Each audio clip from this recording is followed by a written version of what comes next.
Bonjour les camarades, je me présente, Frédéric Pavé. Donc moi je suis responsable du syndicat cheminot CGT de Corbeil-Essonnes. Voilà, syndiqué depuis 1997 à la CGT.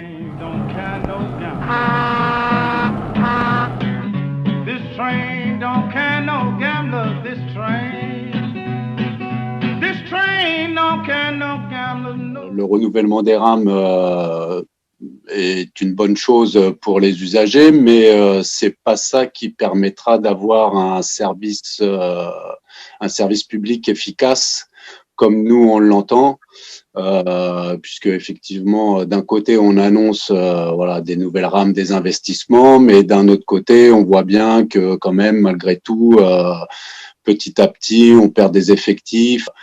C'est pas seulement avec des nouvelles rames qu'on pourra satisfaire les usagers. Voilà, c'est un ensemble. Il nous faut une infrastructure fiable, donc c'est-à-dire des voies entretenues correctement par des agents qualifiés, formés pour ça. Il nous faut du personnel aussi dans les gares qui est de moins en moins présent. C'est un ensemble. C'est pas seulement que des beaux trains, voilà, qui roulent. C'est tout un ensemble. Il y a aussi, je pense, des gros investissements à faire sur le réseau. On arrive effectivement à un moment où on va être en saturation, notamment, je pense, au doublement du tunnel de Paris-Gare de Lyon, qui permettrait une fluidité meilleure du trafic.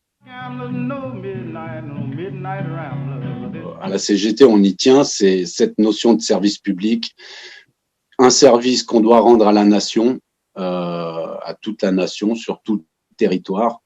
Et cette notion-là, à travers cette dilution dans le privé, hein, faut dire ce qu'il en est, et ben on perd cette notion-là et on est plus sur une notion de rentabilité, de profit. Notre volonté aujourd'hui, puisqu'on est aussi dans une période de construction d'une convention collective nationale ferroviaire, puisque cette convention s'appliquerait à toutes les entreprises ferroviaires, reconnues entreprises ferroviaires, donc pas que la SNCF, mais aussi des entreprises privées, transférer en gros le régime SNCF à la branche, ce qui nous permettrait de ne pas avoir de dumping social entre les différentes sociétés ferroviaires, d'avoir le même pied d'égalité partout et de garder un statut ferroviaire, cheminot pour l'ensemble des salariés de n'importe quelle entreprise, quoi.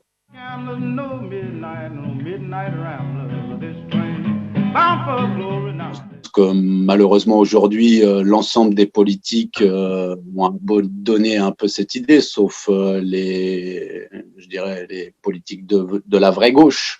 Mais sinon, il y a très peu d'hommes politiques qui reparlent d'un vrai service public ferroviaire. Malgré, on voit la nécessité qu'il y aura d'avoir un service public ferroviaire, notamment sur la question environnementale, quoi.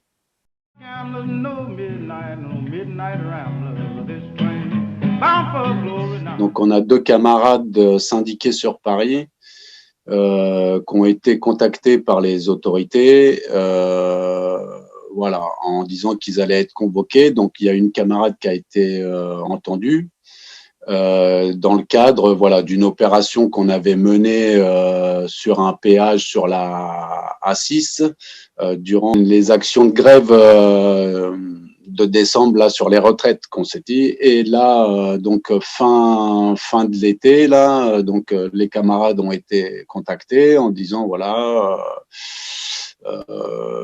vous serez priés de vous expliquer aussi sur votre présence au péage, voilà.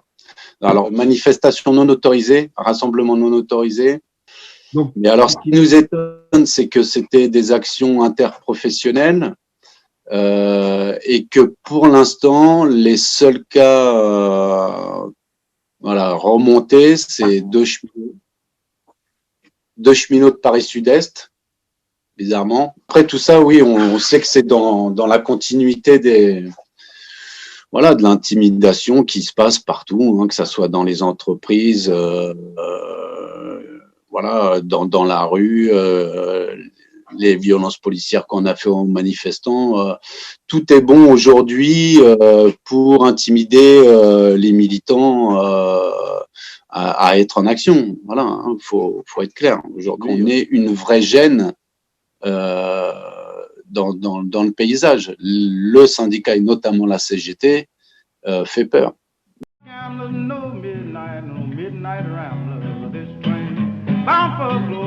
Donc c'est des élections qui sont un petit peu particulières parce que on sait qu'au niveau des salariés, les conseils d'administration, c'est des instances qui peuvent paraître très lointaines et un peu abstraites. Malgré tout, pour nous, c'est des instances qui sont très importantes puisque c'est dans ces structures que s'organise la politique et la stratégie de l'entreprise. Et donc, c'est bien d'y être pour voilà, avoir des informations et voir des fois pouvoir peut-être peser dans certaines décisions qui sont prises.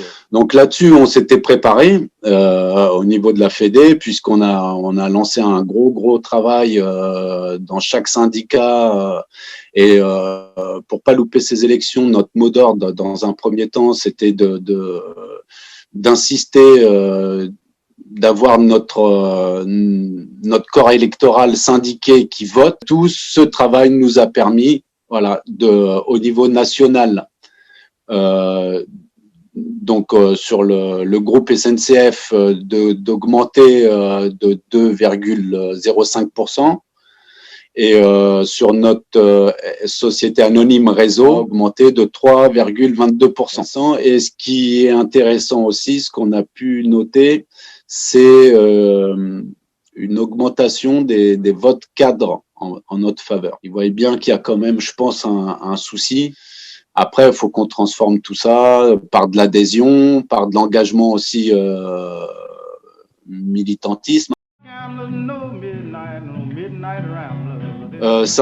S'interroger sur son métier, sur son avenir, enfin, le travail nous appartient. En voulant être acteur de sa vie professionnelle, on ne peut que gagner. Voilà. C'est sûr que si on laisse le patronat diriger tout à notre place, on ne finira qu'en esclave. Et puis un peu comme aujourd'hui, c'est-à-dire hein, vous allez au boulot, vous rentrez chez vous, vous dormez, et puis tout le monde se tait, quoi. Voilà.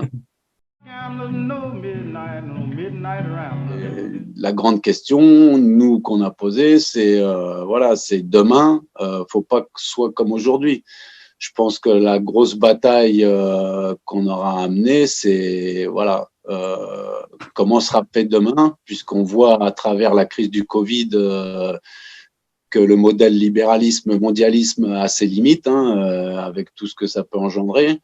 Enfin, ils vont tout faire pour justement nous mettre la tête dans le guidon et profiter de ces pandémies, enfin de cette pandémie pour avoir une mainmise encore plus sur les peuples, quoi. Voilà, tout simplement.